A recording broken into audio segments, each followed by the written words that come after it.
Larry Roberts. And I'm Sarah Losi, and this is Branded, your comprehensive guide to creative branding. And on this awesome episode of the podcast, we have another amazing guest that's going to talk to us about, well, how to transform your blogs into your most reliable source for getting new clients and sales. So Jon Clemence joins us today. Jon, thanks, man. Really appreciate you rescheduling and getting with us today. Yeah, Larry, Sarah, I'm excited to be here. I'm excited to talk. So I'm excited to get into it. That's awesome. We're excited to have you here. And I'm finally not outnumbered by AI people. There's actually another writer, and this is so exciting for me. Look, guys, I'm just going to say it right now, Jon, you don't know this, but when I wrote my book, which is being right behind me here under the red hat, I did write chapter 3 all by myself. I wrote it myself. I jumped on the keyboard and pounded it out. So I wrote an actual chapter in my book. So I'm a writer too. And we're very proud of him. So Jon, how long have you been writing, man? What got you into writing? And is it a creative outlet for you? Is it a professional outlet for you? Tell us a little bit about your background and how you fell in love with writing. Yeah, so for a long time, it was just a creative outlet. I'm a big nerd and I just own it. And so I just, that's just who I am and it's cool. I'm good with that. So I was the kid in high school English class who loved Shakespeare and enjoyed, right? I was the guy who's like, Romeo and Juliet, sweet. Can we read Midsummer Night's Dream next? Well, all the other kids look at me like I'm a moron. I can recite Hamlet. We're good. Yeah. So that was me, right? And I was also the kid, and this was, high school, college, and I even went to seminary. So even during seminary, I was the guy who was like, hey, you want me to proofread your paper, find all the mistakes? I'll do it just because I like to do it. So that was my passion. It's been that way for a long time. But to make money, I was actually in the corporate world, which was great. I did 15 years. It was great the first 10 years. And then it became really not so great. Sounds like marriage. I've been married 18 years, and I'm doing good. Sounds like a personal problem. Where am I at? I'm at 23 myself. So yeah, we're good job on 18, man. You don't hear that very often. Yeah, you don't hear that often at all. I told her after we've been married about 60 years, we'll see where we're at if we want to keep going or not. We'll reevaluate. Yeah, reevaluate. So again, first 10 years, it was fine. It was a paycheck. The last 5. So I used to work for a very large aerospace company based in the Pacific Northwest. I won't say which one, but you might remember the news, about 7 or 8 years ago, they started crashing airplanes and people started losing their lives. And I said, guys, I can't do this anymore. That's just not cool with me. So I moved on to a different company, and that didn't get really any better because it just wasn't for me anymore. But I was too scared to know what to do. But COVID came along. You might remember that portion of history. I've got some vague recollection. Yes, that happened. And I lost my job, right? The economy crashed and I was a casualty. So that gave me this opportunity, though, to say, wait a second, what do I actually want to do with my life? How can I actually take my passions and help people and also make an income? So at 40 years old, I'm sitting here starting a new career and I decided to get into proofreading and editing. And so that's what I did. I got on Upwork. I just started at $10 an hour, just doing basic proofreading. And I just grew it from there. I did more and more, raised my rates, got better clients, got into the writing game as well. And so that's now where we are now, I guess about 4 years later. So I'm doing writing and doing editing. I have an agency I'm trying to build up to do the same thing on a larger scale. And I'm my own boss. And so it's pretty incredible. It's not without its challenges, but I really enjoy it. Dude, that's amazing. And that puts you at about 44, 45? I think I'm about, I don't know, I was born in 1981. So whenever you're listening to this, do the math. Wow. I can't. 43. That's way too much math for me. 43. I just turned 43. Wow. That's it. Congrats, man. Yeah, you don't look 43. So good job on that. Thank you. And that's an amazing story because we hear those types of stories often, but we have a hard time going, did it really happen? And here you are today talking about how you started on Upwork. Fiverr, Upwork, these same platforms, and you grew it into a legitimate business because of your passion and your skill set. And I commend you for that. And I love the fact that you're here as living proof that people can actually do that. So congratulations. Hey, thank you so much.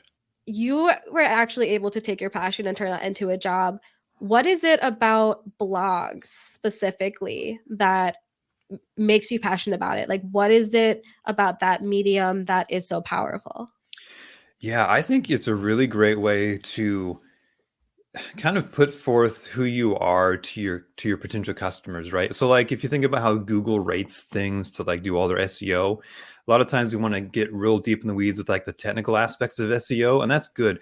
But really at the end of the day, what is it? They're looking for authority and expertise and trustworthiness, right? And experience. So all these things, that's really what it boils down to. And a blog is like a great place to do that. You get to kind of show your personality and your voice.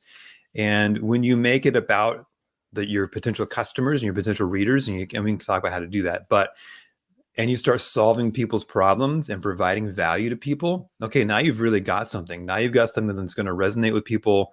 It might grow your email list. It might grow your lead list. It might lead to, more sales and more customers. So to me, it's like this great way to just get yourself out there, especially if you're not maybe comfortable in front of a camera. And if you are, there's also ways to kind of duplicate that effort, in those avenues. So really, it's just like a great platform to say, hey, world, this is who I am. This is the value I can provide.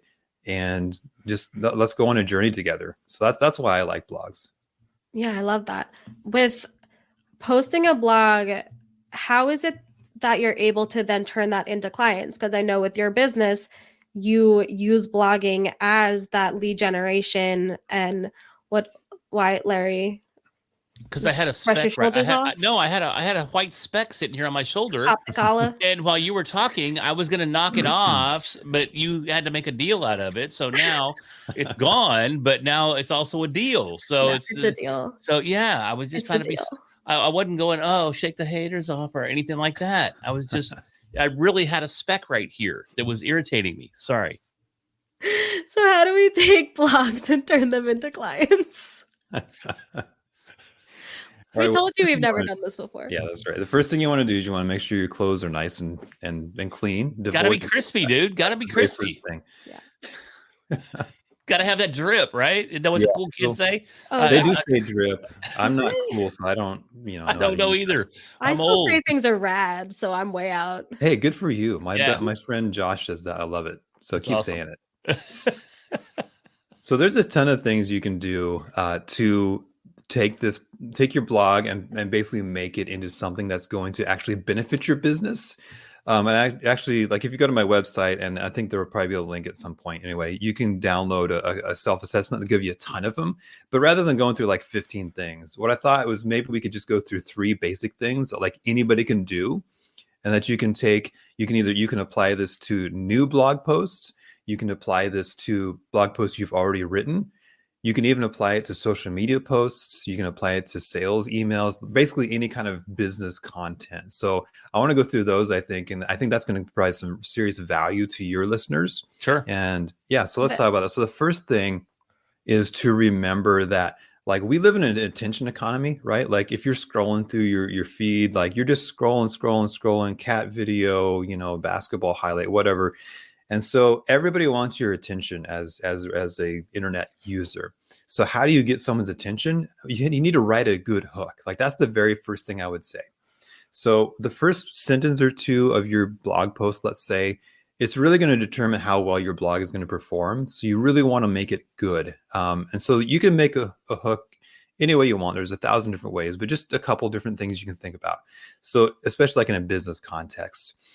A statistic is always a great way to start, like some kind of startling statistic. So for example, I'll give you one. So did you know if you have a blog for your business, you're 434% more likely to rank on Google than if you don't have one?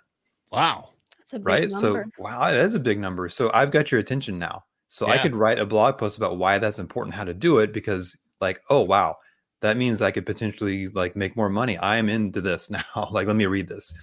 So a statistic can be a great hook. So can like a controversial statement.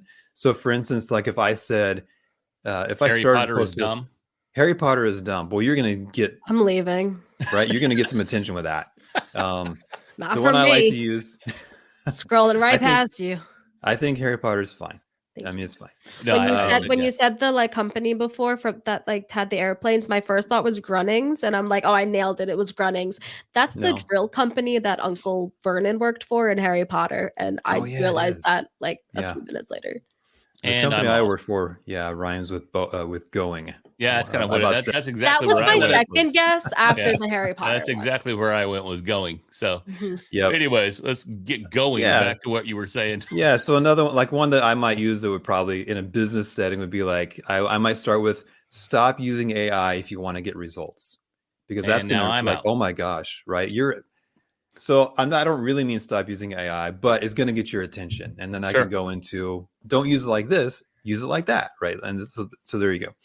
And maybe the best way, honestly, is just a personal story. So if you have a product or service that you offer and you can tie it into something in your life, then that's because you think about it, like we've been telling stories to one another since we were sitting around the campfire, right? Like hundreds Sure. of thousands of years ago. So a story connects in ways that pretty much nothing else can. Maybe a song would be the only other thing, Which is generally a story. which is generally a story. Yeah. So writing good hooks, getting people's attention right away. That's like the number one thing I would suggest, because that's going to hook people and get them interested in what you had to say. Sure. The second one is actually, it sounds kind of pedantic, but it's actually super important. And that's, you got to get your formatting right. And so, you're probably thinking like formatting, who cares about formatting? Why? Well, it's actually super important because of a couple of reasons. Number one, you may not know, here's another stat to kind of crunch on in your head. 61% of people who visit your website are on their phone. So think about that. If you're on your phone and you're trying to read a website or a blog post or whatever, and it's just a wall of text, Mm-hmm. oh my gosh, that's the worst, right? I'm not reading this. I'm going to Right. scroll to the bottom. Is there like a highlight? Is there like a TLDR, right? I don't want to read this. So a super simple thing you can do is just break up your paragraphs, right? Make every paragraph 2 or 3 sentences and then hit the enter button. So if you can hit the enter button, you can do this. Like, that's really that easy. Mhm. And then also add headers. If you don't have headers on your text, add them, because something like 84% of us, we just kind of skim your article before we read it, right? We want to know if it's got what it needs. So headers, that's how you do that. You tell people what you're going to tell them. So I used to, I was a ghostwriter for a while, and one of the contracts that I worked with was writing for Forbes.com. And Forbes.com is one of the probably most successful blog out there, because it kind of is what it is. It's a blog. People get contracts and they can post to this website. And they have so many formatting rules. And one of them is you need to have headers and subheads, because they know that people aren't going to sit there and read the whole article. They're going to skim, and they need to have those subheads to catch their attention and make them like, okay, I'm going to actually read this section. Yeah, absolutely. Well, and that's kind of where I was going too, is with the formatting. I mean, we've got H1, H2, H3, and 4, 5, and 6 headers. And a lot of people don't use those when they're writing blogs or even writing their newsletters. If people are sending out newsletters, they're not formatting them correctly. And that's absolutely critical for ranking in SEO as well, is to use that markup structure. Now, I Yeah. have a question. Mhm. So you seem very smart with like formatting and SEO. I generally make my subheads like H like 4 or 5, specifically because I don't like the size of H2 and 3. They're too big. Is that making it worse for SEO? Oh, what a great question that is. So I am not a technical expert by any means. I know that's not the best practice. How about that? Ah, So yeah, you generally want to have one H1 header, which is your title, and then H2s and H3s, and then H4 and H5 if you want to really get down into the weeds. So I would guess that that's not the best practice, and you should probably do something a little bit different. But I yeah. don't have like the stats or the data to back that up. Makes sense. I'm pretty sure all I have to do is change the settings of my H2 to be smaller, but that's a lot of work. I would guess, yeah. And Very we good. are deep in the weeds here, folks. Let me ask you this though, John, because I mean we hear all the time about how to get discovered. Discoverability is everybody's biggest challenge. I mean, we're deep in the podcast space, so that's one of our primary focuses for our clients is that discoverability. How do we overcome the discoverability challenge for our blog? I mean, I had a blog back in the I don't know, was it 80s, 90s? What was it, 90s when MySpace was Cat Daddy, and no one read my blog. So how do we overcome that discoverability challenge there with our blogs? Yeah, excuse me. Yeah, that's where it gets into the marketing side of things, right? And now you've got to figure out how you're going to market that, because there are people who have written blogs and have relied purely on organic SEO, just Google search results, and they have grown their business. And that's wonderful. I sometimes wonder if that's more a matter of luck than anything else, because there's tons of blogs that are out there that are great and that don't get that. So, that's a way you can do it. But like for me, here's one of the things I do is once you write a blog post, now you have infinite social media posts at your disposal, right? Mm-hmm. You can repurpose that blog post 1,000 different ways. So that's what I do, right? I get on LinkedIn. That's my primary social media for my business.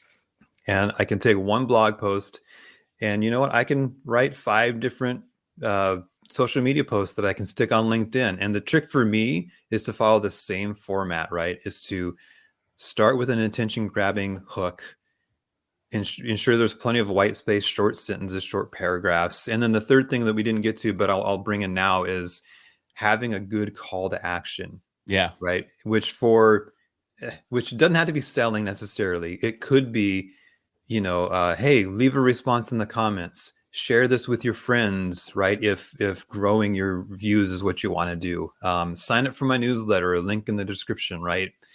Or buy my product or book a call with me, whatever it might be. So like those call to actions are, I think, a super important part. And that's really the third tip of even a blog post is you have to tell people what to do. Like, we don't know what you want us to do.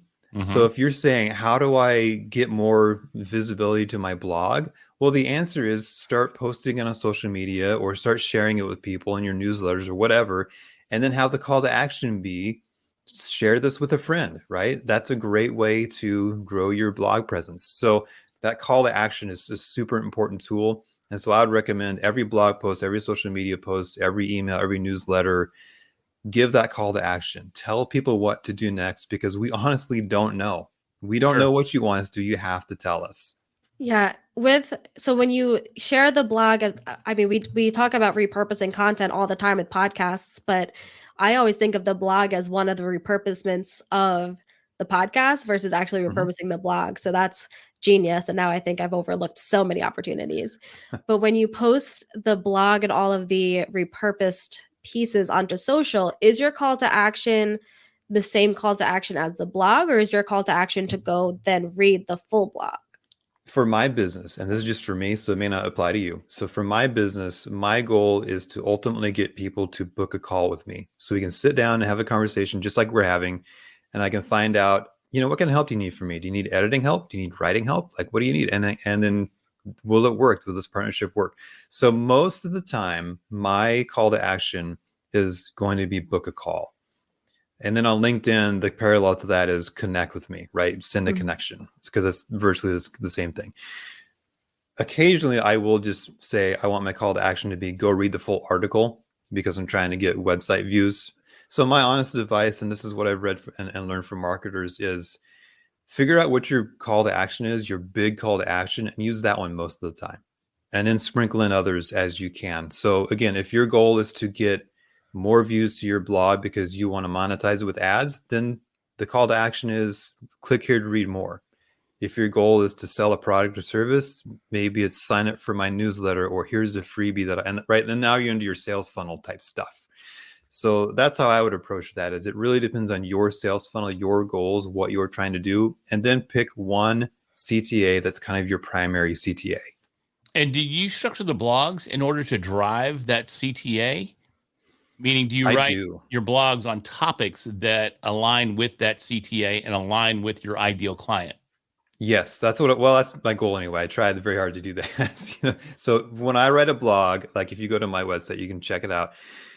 Every blog post is either something you can do in the editing and writing world that will help you do those things better, or reasons why it makes sense to subcontract out that work to someone like me. Because people are in different situations. Some people have the budget and they want to get that off their plate because that's not what they got into the business to do, and other people just have to do it themselves. And I understand that. So I try to like provide value, and then also say, and also, if you don't want to do it or need to get this off your plate, guess what? I can do it, and I can probably do it better than you, in a nice way. Yeah. I love that method. And that's kind of the method that I use for most of what I do as well. And what we do at Branded is tell them how to do it. And I gotten some pushback from people when I tell them to tell people how to do it, because like, well, then they don't need me. Like, people value their time a lot more than they value money, especially like in the business world, especially the higher up you get, because money for them is far more of an attainable resource than time is. And they're not going to sit there and learn how to do it. They don't have the time for that. But if you tell them how to do it, all you're doing is proving that you know how to do it. So you're just laying out like, I know what I'm doing, and I just proved it because I told you how to do it. So now save your time, spend the money, and have me do it for you, because I already know what I'm doing. I'm going to do it better, and I'm going to do it faster because I don't have to learn it. And that's exactly what I'm trying to do as well. So that's amazing. Yeah. With the blog piece of it, so you're trying to get people to have you ghostwrite for them? Is that kind of part of it? No, so I have an agency, which means anything that has to do with words, we can do it. So it really depends on what you need done. So if you enjoy writing blog posts, wonderful. Then just hire us to come edit and clean it up and do that back into work. Maybe you're really good at ideation. Maybe you've cracked the code of AI and you know how to use it for brainstorming. And you're like, all right, I've got 20 great topics and I want to write a blog, but boy, I don't have 200 hours to do this. Okay, well, we can write it for you. Like, we can do that work. Maybe like Larry, you've written a book and you're like, all right, cool. I've got this great first draft of a book. Now I really need someone to come in and edit it and find all the mistakes and fix all the formatting. Well, we can do that too. So it really depends on the customer's needs. I'm the kind of person, I don't like to do the same thing all the time. I like doing all kinds of things. And so I guess I've kind of grown my business into that, right? Whereas we do all kinds of things, but it's all based on the written word and what you particularly need help with. So it's interesting. You pointed out some AI things there, and I'm curious because these types of creative positions are what are most threatened by the inclusion of AI. So as somebody that's a creative, as somebody that's a writer, which obviously right now generative AI is, granted there's image generation as well, but it's primarily focused on text-based content. How are you overcoming those challenges when you're competing with AI? I mean, and I'm not saying by any stretch of the imagination AI is better in any way, shape, fashion, or form.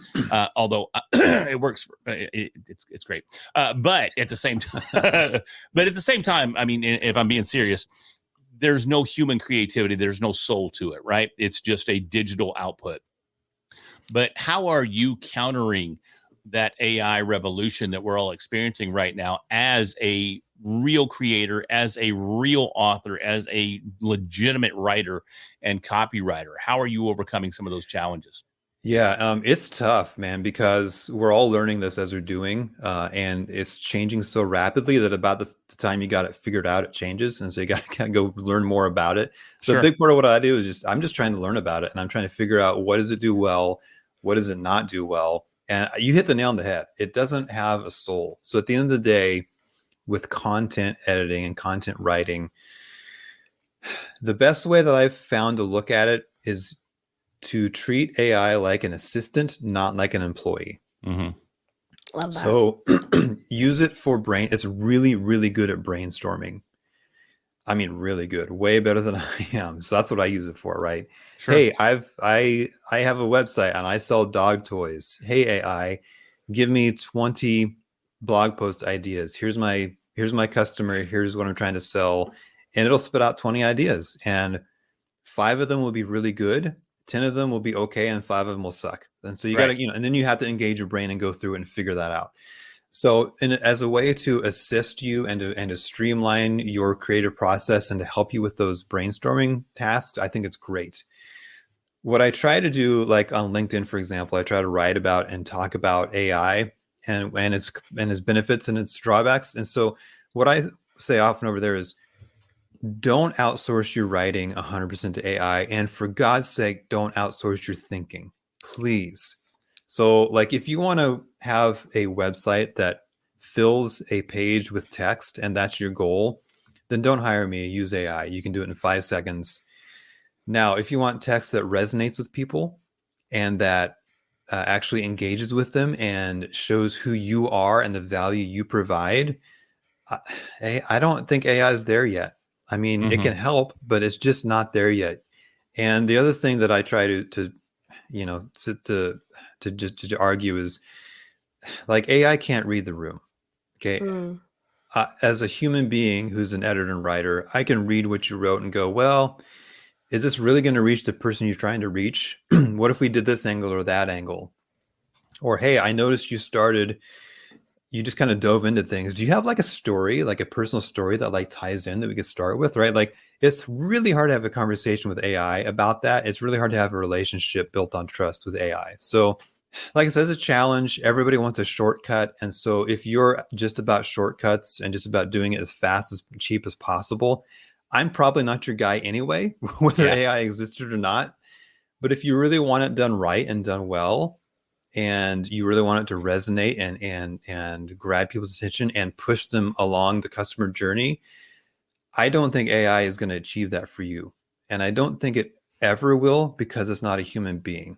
So that's not to say don't use it, but just know what it is and know what it isn't. So that's what I try to argue is, you know, use it for what it's good for, but don't treat it like a shiny new object. Don't treat it like a cheat code because that's not what it is. Well, and I love the fact that the cheat code thing, I was trying to think back to that. What was that thing we had back in the day where you could plug it on the front of your PlayStation cartridge and then you plug it in and you get all the cheat codes? Game Genie. Yeah. It's like, yeah. I don't know if you're old enough to know what Game Genie is because I'm about 10 years older than you. But yeah, Game Genie. Look at Sarah's like, what are you talking about? Sarah hates gamers. I'm about 20 years younger than both of you. Sarah hates gamers. So I don't hate gamers. I just don't understand if any you're of a your gamer references. and you're listening right now, no, Sarah hates you. I don't hate you. I just think you're kind of a dork and I don't know what you're talking about. But I like dorks. Okay. Apparently you're my co-host and business partner, so it works out great. But you know, I love what you were saying there, John, because you were talking about no soul and if you want to tell a story, a personal story, you know, you can't use AI for that. And my book is an example of that as well, because that's why I wrote chapter 3. Chapter 3 is the story of the red hat. Why the hell does Larry show up wearing a red hat all the time? And that chapter is the story of the red hat, how it happened and why it happens and what it's done since then.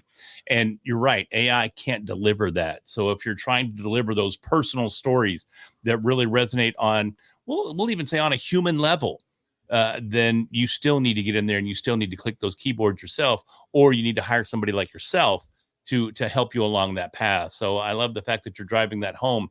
And I tend to drive that home in my, because I speak on AI. I'm doing one tonight, as a matter of fact. And tomorrow I speak on AI a lot. And this is always part of that conversation, is to let people know that, yeah, it's not going to do it all for you. And if you want to tell that human component, you still can't do it. So I love the fact that that's in your messaging as well. Yeah. I feel like I've seen so many people that just start using AI and that's becomes like their tool. That's what they do now. And you can see from one post to the next, like, okay, you've stopped writing. You have stopped. This is no longer you. And a lot of it all sounds the same. Like I've read the same post from 4 different people because they just put the same, basically the same prompt in and it spits out the same answer. And I think people have to really understand that is brainstorming. That is like first draft at best. And you have to go in and put in the human. You have to put your soul into it and put your passion into it, or else you're just putting out content for the sake of content. And we have enough of that. There's 60 billion pieces of content put into the world every single day. We don't need more. So unless you're putting something out there that actually has a purpose and is going to share something, just don't. Did you say 60 billion? A billion a day? I believe it's 60 billion. There's 8 billion people on the planet. How many people are posting multiple times a day to get to 60?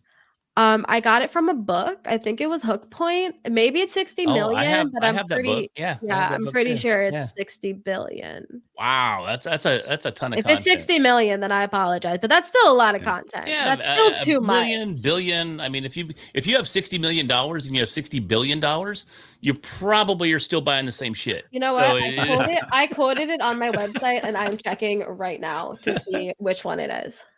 all right, let's see. Oh, that's not it.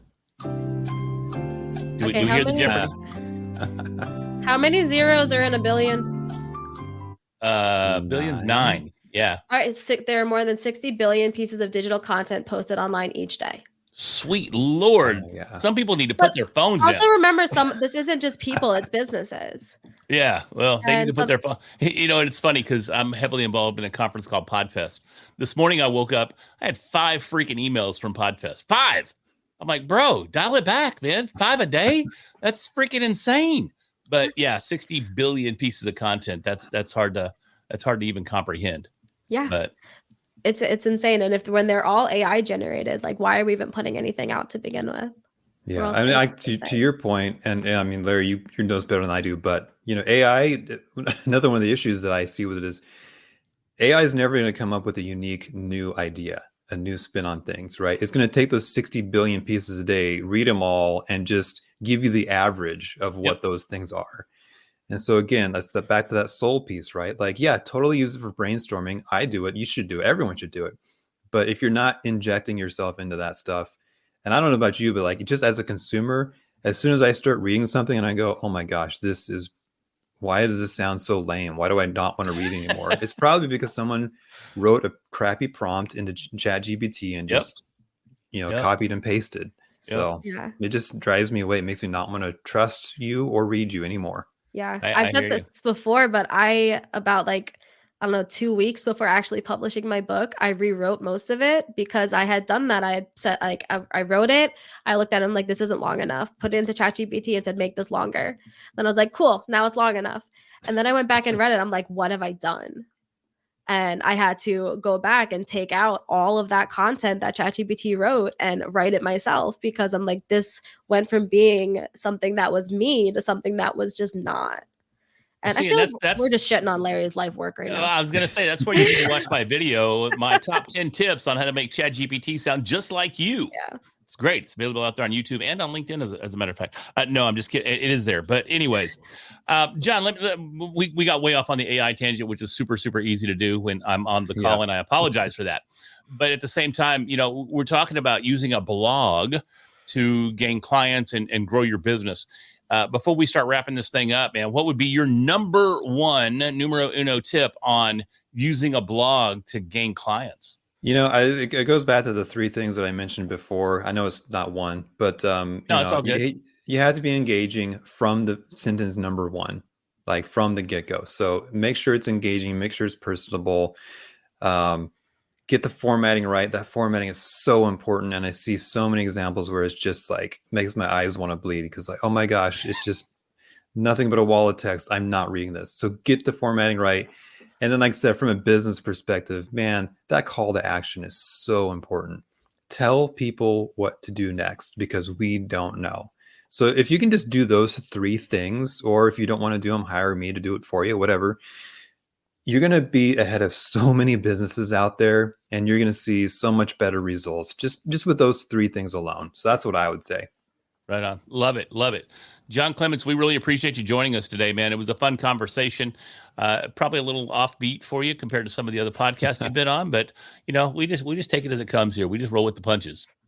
All right. So John, do us a favor, man. Where can everybody find you if they're looking to work with you?